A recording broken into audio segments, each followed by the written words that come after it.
23 जनवरी आज है पराक्रम दिवस और नेताजी सुभाष चंद्र बोस जी की जयंती, जिनकी की जयंती को हम पराक्रम दिवस के रूप में भी सेलिब्रेट करते हैं। नेताजी सुभाष चंद्र बोस वही जिन्होंने इंडियन नेशनल आर्मी और आजाद हिंद फौज की स्थापना की थी सबसे पहले। ठीक है, आज हम हमारी इस वीडियो में उन्हीं के बारे में बात करने वाले हैं, उन्हीं के जीवन के बारे में बात करने वाले हैं और उनसे रिलेटेड बहुत सारी चीजें हम अपनी इस वीडियो में आज जानेंगे।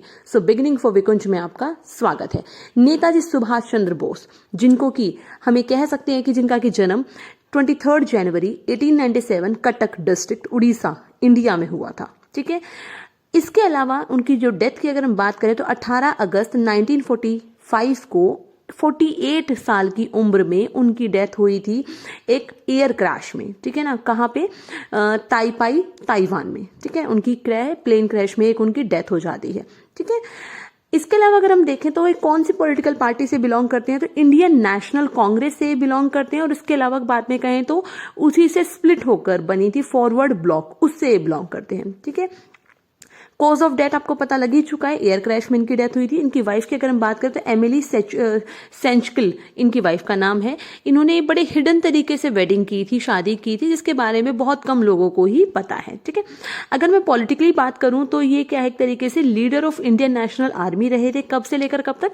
4 जुलाई 1943 से लेकर 18 अगस्त 1945 तक। इसके अलावा ये president of Indian national Congress भी रहे थे 18 जनवरी 1938 से लेकर 29 अप्रैल 1939 तक। ठीक है, इसके अलावा ये president of Indian national Congress और फॉरवर्ड ब्लॉक के रहे थे। ठीक है ना, कब से लेकर कब तक? 23 जून 1939 से 16 जनवरी 1941 तक। ठीक है, इसके अलावा ये कलकत्ता के 5th मेयर भी रहे थे 22 अगस्त 1930 से लेकर 15 अप्रैल 1931 तक। ठीक है, ये बचपन से ही पढ़ाई में बहुत ज्यादा अच्छे थे, बहुत ज्यादा इंटेलिजेंट थे और इसी वजह से ये इंडियन सिविल सर्विस एग्जाम क्या नाम है पास आउट करके इंग्लैंड गए थे। वहां पर इन्होंने एग्जाम पास आउट किया था। चौथी मेरिट के साथ इन्होंने क्या एक तरीके से मेरिट लिस्ट में का चौथे में प्लेस पे इनका नंबर आया था। ठीक है, इस साल हम क्या कर रहे हैं 125th, ठीक है, 125वीं बर्थ एनिवर्सरी सेलिब्रेट कर रहे हैं नेताजी सुभाष चंद्र बोस जी की। और इसी के साथ पीएम नरेंद्र मोदी जी ने ये अनाउंसमेंट किया है कि इंडिया गेट पर उनका एक ग्रैंड स्टैचू इनोग्रेट किया जाएगा, इंस्टॉल किया जाएगा, जो कि ग्रेनाइट से बना हुआ होगा। वहां पर जो अमर जवान ज्योति है उसी के वहीं पर क्या है उनका ये स्टैचू लगाया जाएगा। ठीक है, जिससे कि पूरे देश को एक तरीके से उनके कॉन्ट्रीब्यूशन के बारे में, उनके जीवन के बारे में और ज्यादा चीजें पता लग सके और एक तरीके से हमारे देश के युवाओं में एक नया जोश उमंग हम उनके द्वारा भर सके। ठीक है, तो और भी कुछ एक चीजें हम उनके जीवन से रिलेटेड अब बात कर लेते हैं कि कैसा उनका जो जीवन है वो शुरुआत से रहा है। तो आइए उनके बारे में बात करते हैं। अगर जैसा कि मैंने आपको बताया कि जो नेताजी सुभाष चंद्र बोस हैं वो बचपन से ही बहुत ज्यादा ब्राइट स्टूडेंट थे। ठीक है, और लेकिन वो विवेकानंद जी की जो टीचिंग्स हैं उनसे बहुत ज्यादा इन्फ्लुएंस्ड थे। और ये कहा जा सकता है कि जो विवेकानंद जी हैं वो उनके स्पिरिचुअल गुरु थे। ठीक है, ध्यान रखना, कई कॉम्पिटिटिव एग्जाम में पूछा जाता है कि सुभाष चंद्र बोस जी के स्पिरिचुअल गुरु कौन है, तो वो कौन है? विवेकानंद। ठीक है, इसके अलावा अगर हम देखें तो बचपन से ही जैसे आपको पता है कि कांग्रेस के 2 पार्ट्स थे। ठीक है ना, एक तो क्या था एक तरीके से गरम दल और नरम दल।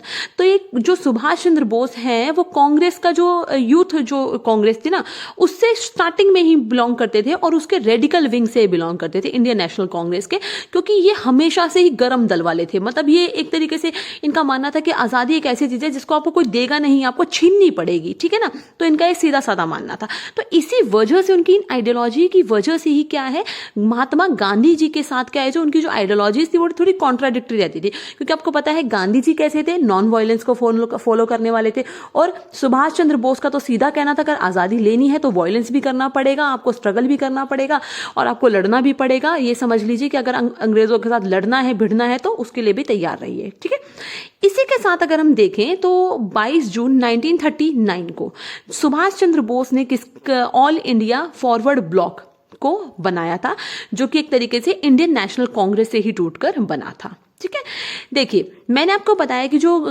सुभाष चंद्र बोस हैं वो कहाँ चले गए थे, इंग्लैंड में गए थे सिविल सर्विसेज की तैयारी के लिए।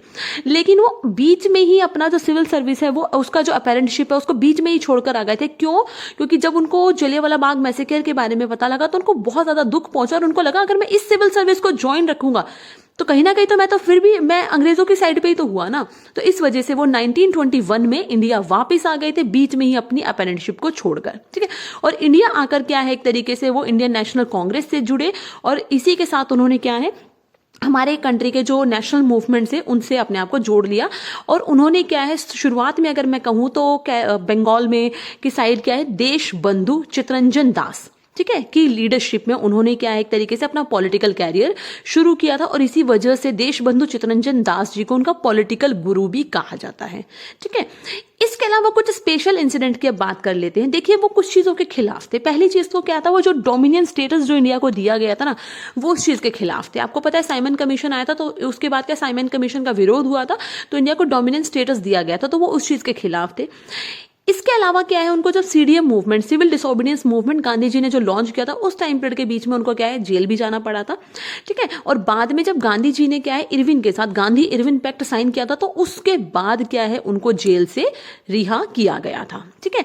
इसी के साथ क्या है, उन्होंने सुभाष चंद्र बोस जी ने जेल से बाहर आने के बाद जब गांधी जी ने सिविल डिसोबीडियंस को बंद कर दिया था, ठीक है, उस चीज को उन्होंने उसका विरोध किया था। और गांधी इरविन पैक्ट के भी वो खिलाफ थे, उनको लगा था कि ये पैक्ट नहीं होना चाहिए था, ठीक है। जैसा कि मैंने आपको बताया, जैसे कि क्या है कि धीरे धीरे जो कांग्रेस पार्टी उसने काउंसिल इलेक्शंस में पार्टिसिपेट करना शुरू कर दिया था। और पहली बार 1937 में जो कांग्रेस पार्टी है वो 7 राज्यों में जो जनरल इलेक्शंस हुए थे 1937 के, जो जनरल इलेक्शंस में 7 राज्यों में पार्टी जीती थी, ठीक है। और इसके साथ ही क्या है, सुभाष चंद्र बोस को कुछ टाइम पहले क्या है, जेल में बंद किया गया था, तो इस जीत के बाद उनको जेल से रिहा किया गया। इसी के बाद 1938 में जो सुभाष चंद्र बोस हैं वो हरिपुर कांग्रेस सेशन में क्या रहे थे, जो कांग्रेस पार्टी है उसके प्रेसिडेंट रहे थे। और इसी टाइम पीरियड पे उन्होंने नेशनल प्लानिंग कमेटी अक्टूबर 1938 में एस्टैब्लिश की थी, उसको सेटअप किया था, ठीक है। इसके बाद वो अगेन त्रिपुरी कांग्रेस सेशन 1939 में भी क्या है, एक तरीके से दोबारा से री इलेक्ट हुए थे। और उनके अपोजिशन में कौन से, डॉक्टर पट्टाभी सीतारामैया, ठीक है ना, उन्होंने उनको हराया था। किसने, सुभाष चंद्र बोस जी ने। और सुभाष चंद्र बोस दोबारा से री इलेक्ट हुए थे। बट अब तक क्या है, गांधी जी समझ चुके थे कि जो सुभाष चंद्र बोस है वो गर्म दिमाग के इंसान है, और वो क्या एक तरीके से वो नॉन वायलेंस को फॉलो नहीं करेंगे। तो गांधी जी ने उनको बोला कि आप एक काम कीजिए, आप इस प्रेसिडेंट पद को छोड़ दीजिए, या फिर आप इस तरीके की हिंसात्मक चीजें छोड़ दीजिए। तो गांधी जी की बात मानने से उन्होंने मना कर दिया। और इसी के साथ क्या है, उन्होंने कांग्रेस के जो प्रेसिडेंट पद है उससे रिजाइन कर दिया, और उन्होंने कांग्रेस से अलग होकर एक अलग फॉरवर्ड ब्लॉक के एस्टैब्लिशमेंट किया था, ठीक है। तो इस तरीके से क्या है, जो गांधी जी हैं वो अपने आइडियोलॉजीज को फॉलो करते हुए रहे, और सुभाष चंद्र बोस ने अपने आइडियोलॉजीज के साथ कभी भी कॉम्प्रोमाइज नहीं किया, ठीक है। और उनका सीधा कहना था, आजादी लेनी है तो संघर्ष करना पड़ेगा, ठीक है। इसी के साथ जब उन्होंने अपना अलग एक फॉरवर्ड ब्लॉक बनाया, तो सुभाष चंद्र बोस ने क्या है, बहुत सारे मास मूवमेंट की शुरुआत की। और उन्होंने क्या है, सबसे पहले किस चीज का विरोध किया, कि जो ब्रिटिश कॉलोनियल गवर्नमेंट है, जो इंडियन रिसोर्सेज का और इंडियन लोगों का, दैट मीन्स मैंस का यूज कर रही है किस चीज के लिए, वर्ल्ड वॉर को जीतने के लिए। आपको पता हो जो फर्स्ट वर्ल्ड वॉर है और सेकंड वर्ल्ड वॉर है, उसमें हमारे इंडिया से हजारों सैनिकों को युद्ध में लड़ने के लिए भेजा गया था, जिनकी याद में ही इंडिया गेट बनाया गया है, ठीक है ना, उस पर उनके नाम लिखे गए हैं। ये वीडियो भी मैंने डाली है, अगर आपने नहीं देखी है तो आप उसको भी प्लीज जरूर देखें, ठीक है।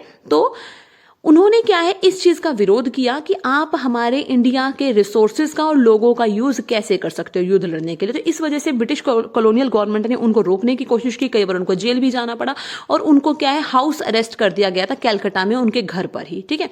कुछ टाइम तक वो वहां पर हाउस अरेस्ट रहे थे, बट एक दिन वो क्या है, वहां से अपने घर से जनवरी 1941 में वो डिसअपियर हो गए, और वो सीधा पहुंचे कहाँ, जर्मनी, ठीक है। वो जर्मनी पहुंचे, और जर्मनी कैसे पहुंचे, वो वाया अफगानिस्तान होते हुए वो जर्मनी गए थे।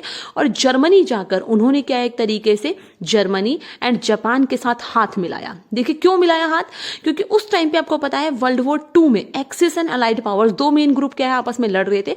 तो जर्मनी और जापान से हाथ मिलाकर उन्होंने क्या कहा कि आप हमें हमारे सैनिक दे दीजिए, जो भी आपने बंदी बनाए हैं युद्ध के दौरान, ठीक है।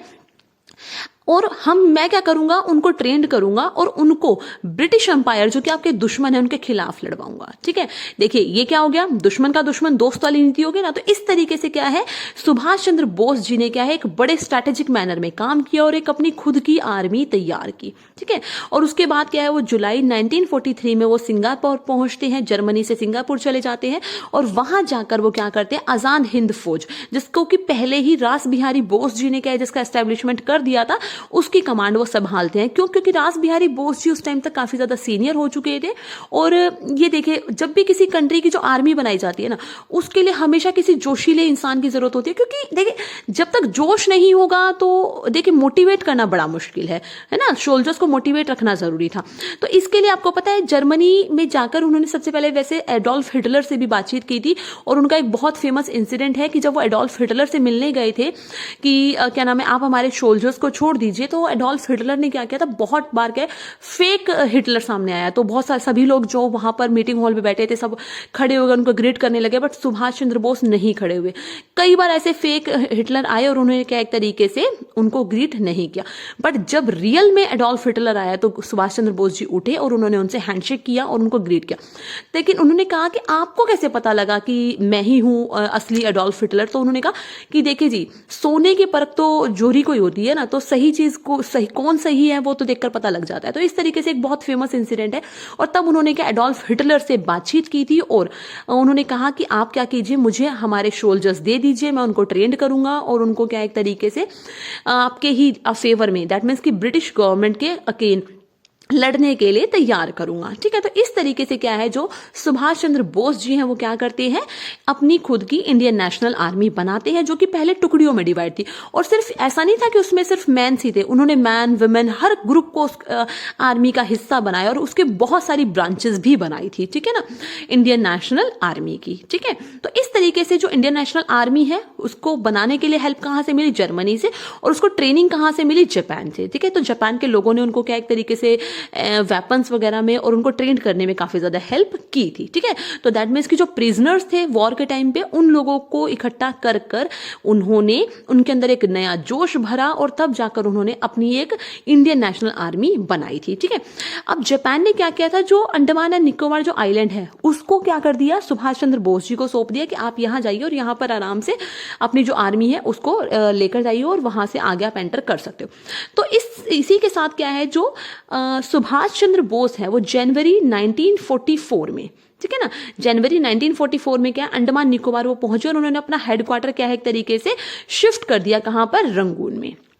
ठीक है ना, तो उन्होंने रंगून में अपना क्या है इंडियन नेशनल आर्मी का हेडक्वार्टर बनाया और यहीं से क्या है उन्होंने आगे क्या है मूव करना शुरू किया। ये यहां से क्या है बर्मा होते हुए इंडिया में एंटर किया उन्होंने, मणिपुर मेघालय होते हुए, और इसी के साथ क्या है मार्च 18 1944 को उन्होंने भारतीय धरती पर कदम रखा और मणिपुर के रास्ते होते हुए क्या है एक तरीके से ब्रिटिश आर्मी से लड़ते हुए इंडियन नेशनल आर्मी के आगे बढ़ती गई। बट ये पूरी जर्नी बहुत अच्छी चल रही थी, बट इसी टाइम पीरियड में क्या हो जाता है, जर्मनी को रशिया कंट्रोल कर लेता है और जापान के ऊपर क्या है हिरोशिमा एंड नागासाकी पर क्या है एक तरीके से यूएस एटॉमिक बम गिरा देता है। और यहीं पर क्या हो जाता है, इंडियन नेशनल आर्मी और सुभाष चंद्र बोस जी को जो बैक सपोर्ट मिल रहा था ना जर्मनी एंड जापान से, वो टूट जाता है। ठीक है, और कहीं ना कहीं जो इंडियन नेशनल आर्मी है वो थोड़ी सी यहां पर आकर क्या है वीक पड़ जाती है। क्यों? क्योंकि उनके पास एक बैक सपोर्ट खत्म हो जाता है। बट फिर भी सुभाष चंद्र बोस ने कोशिश की थी दोबारा जापान जाकर उन लोगों से बात करने की कि आप क्या है मुझे सपोर्ट करें और आर्मी को सपोर्ट करें जिससे कि हम इन लोगों को हरा सकते हैं।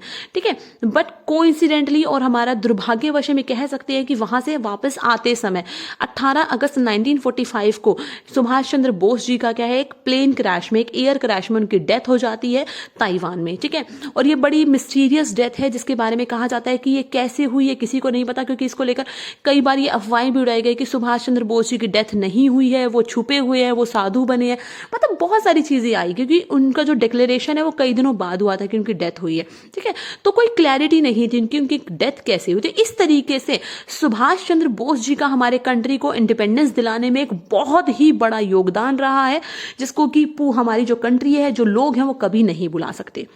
ठीक है। देखिए, अब मैं कुछ एक स्पेशल एलिमेंट्स के बारे में बात करने वाली हूं जो सुभाष चंद्र बोस जी के जीवन से रिलेटेड है, जो बहुत सारे कॉम्पिटिटिव एग्जाम्स में पूछे जाते हैं। ठीक है, सबसे पहला तो जो सवाल है वो पूछा जाता है कि जो सुभाष चंद्र बोस है, जिनको कि हम नेताजी भी बोलते हैं, नेताजी सुभाष चंद्र बोस, उनको ये टाइटल किसने दिया था? देखिए, उनको ये टाइटल 1942 में दिया गया था। किसने दिया था, कहां पे दिया था? ये उनको टाइटल जर्मन एंड इंडियन जो ऑफिसर्स थे, या फिर कह सकते हैं आजाद हिंद फौज के जो सोल्जर्स थे, उन्होंने दिया था at the special bureau of India in Berlin. कहां पे? बर्लिन में उनको ये टाइटल दिया गया था। ठीक है, उनका एक सबसे फेमस कुछ बहुत सारे कोट्स हैं जो कि मैंने आपको यहां पर दिए हैं, जिनमें से एक ये है कि तुम मुझे खून दो, मैं तुम्हें आजादी दूंगा। ठीक है, और दूसरा है जय Hind and freedom is not given, it is taken. ठीक है, फेमस कोट किसके हैं? सुभाष चंद्र बोस जी के हैं। और भी कुछ फेमस कोट्स हैं जो मैंने आपको नीचे मेंशन की है। इसके अलावा सुभाष चंद्र बोस ही वो पहले ऐसे व्यक्ति है जिन्होंने सिंगापुर से रेडियो के ऊपर क्या एक तरीके से ये अनाउंसमेंट किया था। दैट मीन्स कि उन्होंने गांधी जी को सबसे पहले फादर ऑफ द नेशन बोलने वाले कौन थे? सुभाष चंद्र बोस ही थे। देखिए, बेशक आइडियोलॉजीज में डिफरेंस थे, नरम दल और गरम दल थे, बट दोनों के बिना कोई भी संघर्ष अधूरा था। ठीक है ना, बिना दोनों जो आइडियोलॉजीज है उनके बिना आजादी मिलनी मुश्किल थी। तो दोनों का अपने अपने प्लेस पर एक बहुत बड़ा योगदान है। ठीक है, इसके अलावा क्या है, मैंने आपको बताया था कि जो सुभाष चंद्र बोस है उनके पॉलिटिकल गुरु रहे थे कौन? देशबंधु चित्तरंजन दास। उन्हीं के साथ उन्होंने पहले क्या उनका जो न्यूज़पेपर था उसमें एज अ एडिटर काम किया था। ठीक है, उनका न्यूज़पेपर कौन सा था? फॉरवर्ड। और उसके बाद उन्होंने अपना खुद का न्यूज़पेपर बनाया था जिसका नाम था स्वराज। ठीक है, इसके अलावा वो मिड 1930s में उन्होंने यूरोप में ट्रेवल किया था और उन्होंने जाना और समझा, रिसर्च किया, ठीक है ना, पूरे इंडिया के बारे में और इंडिया से रिलेटेड चीजों के बारे में। और उन्होंने उनकी जो बुक थी उसका एक फर्स्ट पार्ट कवर किया था, वो लिखा था द इंडियन स्ट्रगल, जिसमें कि उन्होंने 1920 से 1934 के बीच के इंसिडेंट मेंशन किए थे। ठीक है, इसके अलावा 1943 में उन्होंने क्या जापान गए और जापान में उन्होंने किस चीज की कमांड संभाली थी? Leadership of the Indian independence movement in east Asia. ठीक है, इसके अलावा कुछ कोट्स जो आपके सामने दिए गए हैं। अगर आपको सुभाष चंद्र बोस के जीवन से रिलेटेड वीडियो अच्छी लगी हो तो प्लीज वीडियो को लाइक करें, जितना ज्यादा हो सकता है शेयर करें और चैनल को सब्सक्राइब करना ना भूलें। हमारी ये वीडियो आज उनके लिए एक ट्रिब्यूट है। So thanks for watching and good luck student.